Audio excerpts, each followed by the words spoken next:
c'était une table ronde sur l'autonomisation des filles par le sport et dans le sport.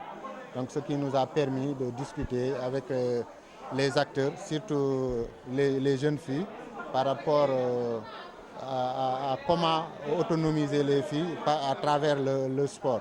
Et par la même occasion, on a procédé à la distribution d'équipements sportifs qui ont été donnés par l'ONG Right to Play pour accompagner les jeunes filles dans la pratique du sport. C'était de permettre aux filles de comprendre à travers le sport, on peut avoir une autonomie financière, mais l'importance de la pratique du sport c'est les filles.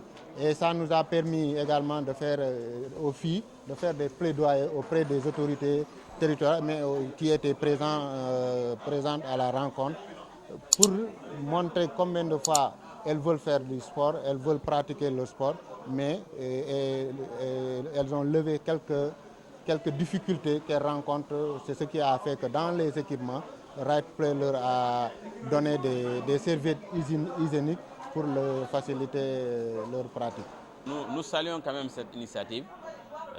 Nous qui encadrons les jeunes au niveau du sport de masse.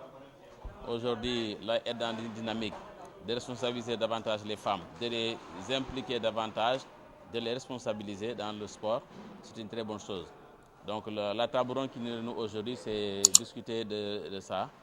Comment une femme peut avoir son autonomie donc, dans le sport et par le sport.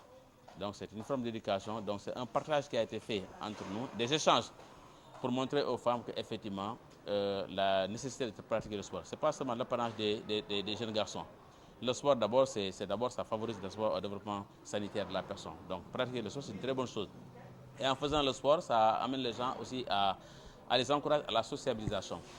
Sociabilisation, donc les sports collectifs que nous pratiquons, il y a un échange qui est fait avec les d'autres personnes. Ces échanges-là sont quand même assez importants pour la société. Et il y a aussi le leadership. Les acteurs du sport, donc ceux qui font partie de l'administration et tout, n'est-ce pas, qui administrent, qui gèrent d'autres personnes, donc ça développe en même temps un leadership à leur niveau. Je crois que c'est ça. Et du coup, cette autonomisation, ça fait un transfert dans la vie sociale, économiquement. Les jeunes femmes doivent aussi avoir l'autonomie financière. En quoi faisant? Donc c'est une façon de montrer qu'on te responsabilise, que toi-même tu dois être conscient de toi-même, avoir confiance en soi-même et pouvoir développer des choses et partager avec les autres et faire une compétition, n'est-ce pas? Parce que la vie, elle est faite de compétition saine pour pouvoir avancer. Donc je crois que c'est tout ça qui fait qu'aujourd'hui nous magnifions cette activité. C'est pourquoi nous avons participé aussi. Et nous remercions à cela Right to Play qui nous a donné l'occasion de le faire et qui ne cesse de le faire au niveau de qui.